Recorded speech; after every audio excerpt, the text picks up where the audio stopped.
Hello everyone, and welcome to the Santa Barbara Hospital Museum. My name is Juan LeConte, and I was the very first civilian surgeon here in the city of St. Augustine. Now today we're going to be comparing colonial medicine to the advanced healthcare that we receive today. We'll be covering the period of the first Spanish colonial period here in St. Augustine. It lasted from 1565 to 1763, so we'll be covering about 200 years of advancement in medical procedures. By the end of the presentation today, you will appreciate the advances we have in modern medicine, and you will also understand the struggles that our ancestors faced in the past.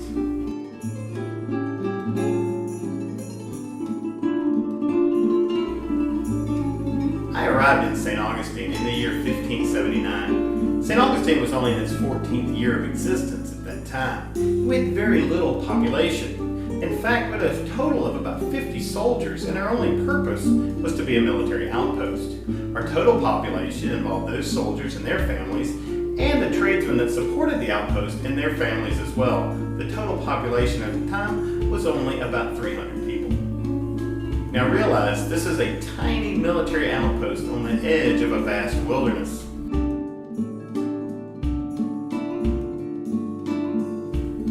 Prior to my arrival, all of the medical needs of the colony would have been taken care of by doctors that worked at the fort. The military doctors would have tended to the soldiers and the civilians as well. Now when I arrived, I wasn't working at the fort that we know now. That's the Castillo de San Marcos. It's our fort number 10 here in the city. I would have worked at forts number 4 and 5. They were much smaller and made out of wood and not as sturdy as the Castillo that we see today.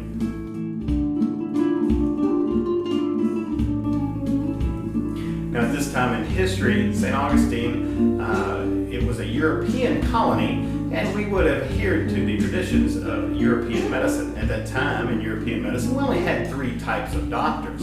They would have been the physician, the highest ranking of the doctors, the surgeon, and the apothecary. Now the physician was in charge of taking care of all of the diagnosis of illnesses and the treatments that would take place. The surgeon was taking care of all of the treatments inside the body, and the apothecary, of course, was the druggist of the day. So you'll think of him as a modern-day pharmacist.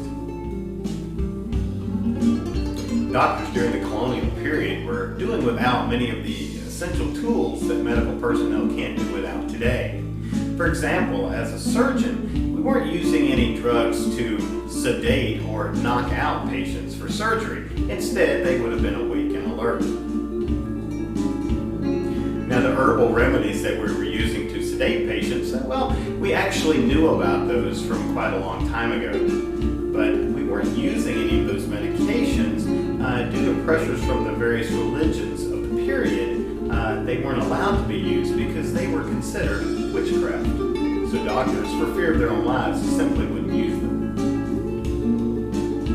Another major issue we had to deal with as colonial doctors would have been infection. There were no such thing as antibiotics at this time in history. We didn't even know about germs. In fact, we weren't sure about germs at all. We had no idea about hygiene, wouldn't wash our hands before surgery, or even wash the tools from one patient to the next. Infection was a major killer at this time in history. Surgeons would lose about 25% of their patients to infection. Antibiotics wouldn't be invented for quite a long time. Most of the antibiotics we use today came along in the 1900s, far beyond our current colonial period. Even the hospitals didn't have running water inside the buildings. So like I said, surgeons wouldn't wash their hands before surgery or after, wouldn't wash their tools as well. This results in something called cross-contamination. Cross-contamination occurs when you may have infection from one patient. It may be passed accidentally, unintentionally, to another patient through dirty tools used on one patient, or even the hands of the doctor himself. Being we weren't aware of germs or any kind of contamination, in fact, during the early part of the first Spanish period, surgeries would have taken place outside and not in the hospital itself. The reason for this, sunlight. We didn't have a good lighting source inside buildings. You see, we were using candlelight. If we were very wealthy, we may use a lamp oil, but but St. Augustine wasn't a wealthy town, so candlelight was our option. And being we couldn't see very well, we would take the patients outside for surgery so we could at least see what we were doing. There was another situation that surgeons had to deal with that most people don't even consider today, and that would be blood transfusions. During surgery today, when blood is lost, it is simply reintroduced to the body. We're all familiar with medical shows on movies, television, which show a hanging bag of blood and a tube leading into the patient's arm. It's replenishing the blood that's lost during surgery, possibly to an injury or an illness. No blood transfusions were taking place during the colonial period. To have blood transfusions, we would have to successfully type human blood. The typing of human blood didn't actually come along until the year 1899. The first successful blood transfusion in a human being was 1902. Well out of the colonial period that we're dealing with. So as compared to today, the doctors of the colonial period had many more issues to deal with and didn't have the conveniences that many doctors enjoy in modern medicine. But now let's get into what each of these doctors were doing individually.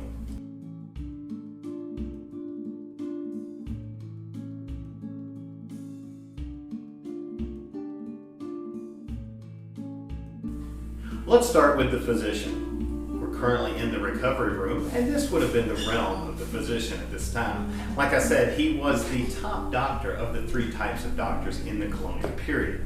The physician was responsible for two things. He would diagnose the illness that was being taken care of, and he was also responsible for all the treatments outside of the body. During the early part of the First Spanish period, the theory of diagnosis that was adhered to was called the theory of the four humors. That theory stated that there are four liquids inside the body. You have blood, phlegm, yellow bile, and black bile. Blood, of course, we all know what blood is. Phlegm is everything to do with the respiratory system. Yellow bile is everything that has to do with digestion. And then black bile is the kind of catch-all category that includes everything else.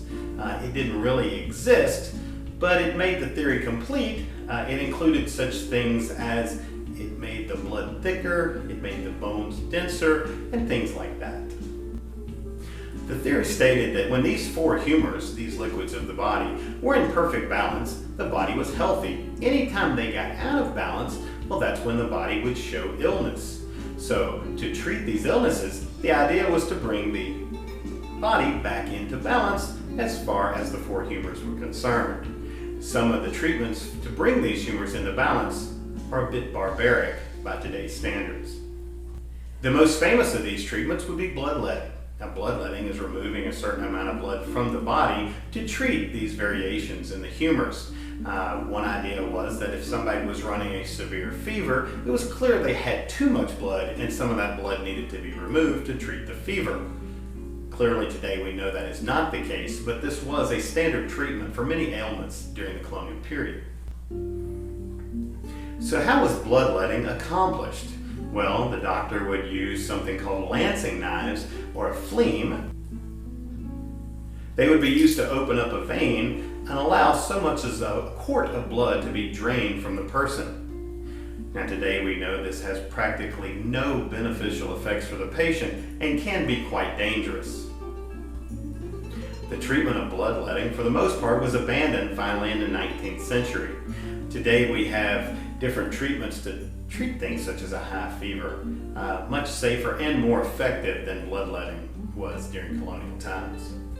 To determine where on the body the blood may be removed from and how much blood might be removed, the doctor may take into account a few factors. One might be the physical size of the person, but the other may be their astrological sign. Now this is a throwback to the mysticism, a time when medicine predated modern medicine and the alignment of the stars was used in the treatment of patients. Now what if a patient is smaller, say a child? Bloodletting could be very dangerous for them. Well, we wouldn't use the lancing knives in that situation. We would actually use leeches. Yes, leeches, blood-sucking little animals. They're actually quite incredible. Leeches feed off the blood of living creatures. Now they're used to remove smaller portions of blood from patients. The bite of the leech is actually something you can't really feel. They have a natural anesthetic in their saliva that makes it feel a little tension, like pulling the skin up on the back of your hand. Also, they have something in their saliva called an anticoagulant. That keeps the blood flowing. It won't clot like normal cuts will heal by clotting. The blood just keeps free flowing. The leech will feed until it's full and then it will simply fall off. It is important, however, to have a coagulant ready when the leech falls off to stop that wound from bleeding. Now, as I stated, the theory of the four humors was the predominant theory of diagnosis early on in the first Spanish period. But another theory was developed during this period, and it was called iatrochemistry. Iatrochemistry states that, yes, the humors get out of balance in the body, but something external is actually affecting the body. Doctors are now on the trail of germs.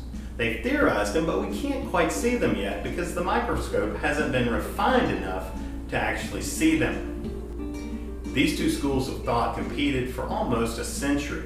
Finally, in 1725, King Philip V decreed that iatrochemistry would be the official method of diagnosis for the entire Spanish kingdom, and just like that, it replaced the four humors. I'm standing in the recovery room, and this would have been the realm of the physician. To begin the Spanish period, it would have looked quite a bit different. The walls would have been wooden plank, there would have been no glass in the windows, the ceilings would have been thatch roof, and the floor would have been dirt. The beds would have just been wooden pallets placed upon that dirt. Now, as we go through the first Spanish period, which I said earlier covers almost 200 years, the recovery room would have evolved quite a bit. The beds became raised off the floor, mattresses were now hand-sewn, stuffed with Spanish moss in this area of the world. We wouldn't have had box springs, but they would have been supported by a network of ropes, and they would have been quite comfortable. This is where the physician would have visited patients. Now, he would have visited them twice a day, morning and afternoon rounds. He would have been diagnosing illnesses. He would have been prescribing medications and or treatments that each patient would need. One of those treatments could have been surgery. So he would have handed off that patient to the surgeon. Now, the surgeon's realm would have been, of course, the operating room. So next we're going to head over to the operating room and find out just what surgeons were doing during the colonial period.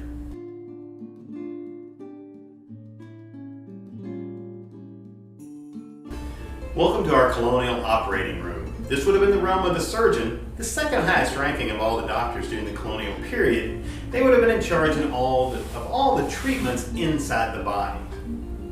Now, the most common thing the surgeon would have seen and would have had to have dealt with would have been dental issues. We didn't have any dentists at the time, and being the teeth are inside the body, that's who would have dealt with dental issues. Now, at this time in history, we're not drilling out any cavities. We're not trying to fill them and save the tooth. We're simply pulling teeth. Now, if it's a child's tooth or an adult's front tooth, we would have just used a pair of pliers. Pliers have been around a long time. They're very common in history, and we would just use pliers. But adult molars are a different issue. An adult molar is very deeply rooted inside the jawbone. Very difficult to get a hold of, very difficult to pull out. To pull a molar, you're going to need a special tool. And we have one. It's called a tooth key. The tooth key is a very specific tool. It has a rocker arm on it that snugly fits around the base of a molar. Now, the crown of the molar is larger and will hold this rocker arm in place. Now, once it's in place, you have a nice good grip on the tooth. Now, remember, we're not using any painkillers at this time. So the patient's going to feel every bit of this. Now, once the tooth key is snugly on the tooth that needs to be extracted or pulled, the surgeon will simply get a good grip, twist, and pull it out. Now, many times patients would come to the surgeon with a rotting tooth that was already pretty far gone. And as the surgeon tried to pull it out, the tooth would shatter or break. Well, we can't leave that rotting tooth inside the head of the patient. That infection so close to the brain, such a vital organ, is a sure death sentence. So we need to remove the other pieces of the tooth. To do that, we have another specialized tool called a goat's foot extractor. Now, this tool is actually used to wrench out all of the remaining pieces inside the gum. Yes, it would be very painful. But once those were all removed, we would simply stitch the opening closed and hope it didn't get infected. It may be surprising, but tooth removal actually would have been the least painful surgery during the colonial period. Now, our biggest problem would have been broken bones. Now, not your regular fractures. We would treat those much like doctors do today. We'd simply try to reset the bone and then put a rudimentary cast on the bone. Plaster has been around for thousands of years. But if the fracture actually pierces the skin, it's called a compound fracture. Once a compound fracture occurs, then we have another set of problems. First of all, the bone marrow is exposed to the atmosphere and is most likely going to get infected. And we don't have any antibiotics to deal with these infections. Usually this would result in the blood becoming infected, called blood poisoning, and would result in a slow and painful death for the patient. So to save the patient's life, the doctor is going to recommend amputation. That is the removal of the broken bone above the break so that the exposure to the environment is limited. Now, this is how an amputation would have taken place in a colonial operation. Let's say I've broken my forearm and the bone is sticking out of the skin. Now, the easiest place to remove the arm is going to be at the elbow. And remember, time is of the essence because we don't have any blood transfusions. So the operation has to be speedy. The first thing we need to do is stop the blood flow, stop the bleeding of the injury. And we're going to use a tourniquet. A tourniquet like this would have been used. It's been around for a few hundred years and it's very effective. It would actually be placed up the arm, past the break, past the amputation spot of the elbow to where it's cutting off the circulation above it. Now, once the blood is stopped, we're not going to immediately start to operate. We're going to leave this tourniquet on for a couple of hours. Now, that's going to actually allow the arm to lose a lot of feeling, much like when your foot goes to sleep, but times 1,000.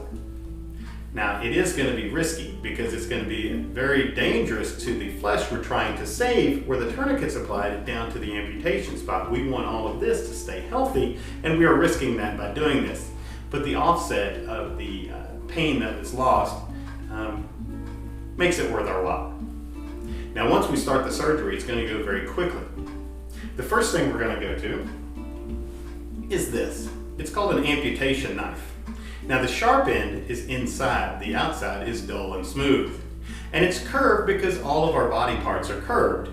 The idea is to get as few slices as we need to get all of the job done.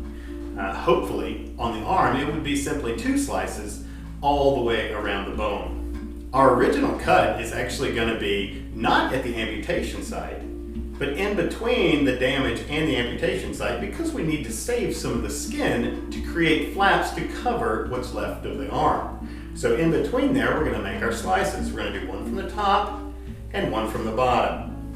Now, what that's going to do is cut everything down to the bone all the way around. Now the nerves are severed, the hand would be dead. And our next item we would go to would be a scalpel. Scalpels have changed very little over the last few centuries. The scalpel would be used to remove the meat under the skin from the incision up to the amputation point. We don't need that meat anymore, but we are careful. We're going to use a hook to pull out all the major veins and arteries because we can't just leave those under the skin and then turn the blood loose by releasing the tourniquet. We would bleed to death internally. So we're going to fish those out. Going to pull them out just a little bit, and then we're going to get this tool. It's called a cauterizing iron. It would have been nice and hot in our fire, and we're going to use that to cook those veins and arteries closed. As barbaric as that sounds, it actually wouldn't hurt that bad. There's very few nerves in veins and arteries. The problem would be that you're actually smelling your flesh cooking, because remember, we're not using any painkillers or sedatives. The patient would be alert and awake during this entire procedure. So once the veins and arteries are cauterized, we now roll the skin up like a sleeve. The bone just below the elbow is going to be completely exposed. Then, the doctor's going to pull out this. This is known as a capital bone saw, and it does just what you think it does. It cuts through human bone. Now it has a pistol grip on it to make sure the doctor has a good firm grip. He doesn't want to cut anything that he doesn't intend to cut. This tool is very effective at what it does. It cuts through human bone. The largest bone in the body that would be amputated would be the leg bone or femur of a grown man. This tool will actually cut through a full-grown male femur in about 2 minutes. Our removal at the elbow is only going to take a few seconds because you're only cutting through ligaments. Now once the arm is removed, we're going to roll the skin down around what's left of the arm. It's going to be sewn shut and bandaged up well. Now usually the patient would go home to recover. The reason for that is there's a lot of infection around the hospital. So to avoid getting any infection, the patient would go home to recover if they could. The total time for this procedure would take 5 to 8 minutes.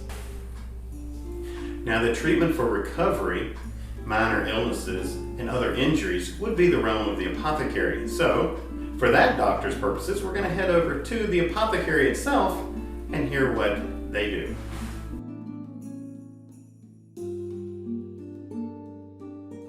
Hi guys, we're now over in the apothecary. The apothecary was the pharmacist of the day, so you can kind of equate that as what his job was. The term apothecary actually comes from the Greek term apotheca. Apotheca was a location where herbs and wines would be stored. Storage place for herbs and wines leads naturally to where you would find herbal remedies. Therefore, the apothecary grew into the pharmacy of the day. Now that's what it was known as in Europe. However, the apothecaries who were using local plant life to create medicines to help people in the area, this process was actually being repeated all over the world. They weren't calling them apothecaries. In North America, for instance, they may call them a shaman or a medicine man. They were pretty much doing the exact same thing. So all of these localized apothecary types were kind of progressing in the same direction, but they were using their own local plant life to do this. Well, in 1492, we all know that Columbus came to the New World, and what the Columbian era brought in was worldwide trade. With worldwide trade, all of these local medicinal purveyors were actually exchanging information. So now in St. Augustine, Florida, let's say, not only was I able to ship in the herbs and herbal remedies from Europe, but I was also incorporating the local knowledge as well. Also, I could ship in things from South America or the Middle East or even Asia at this point in history. So the knowledge of the apothecary was really on the rise, and so was the respect for the position of the apothecary. Now here in Florida, we had herbal remedies such as the aloe plant. Everybody in Florida is familiar with the aloe now, but it was new to the Europeans when they came here.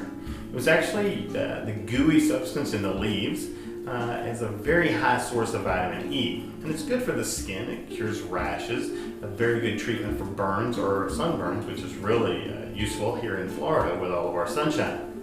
Another plant that was being used locally, the sassafras tree. Grows all over this part of North America. The leaves of the sassafras were being used by the natives. They would literally rub it on their skin to treat rashes, scrapes, stuff like that. The roots of the sassafras tree can be brewed into a tea. They treat urinary tract issues. They even act as a fever reducer. So it was a very useful plant that the Europeans found as brand new, but the natives of North America had been using for thousands of years. Well, all of this information was being traded on a worldwide basis.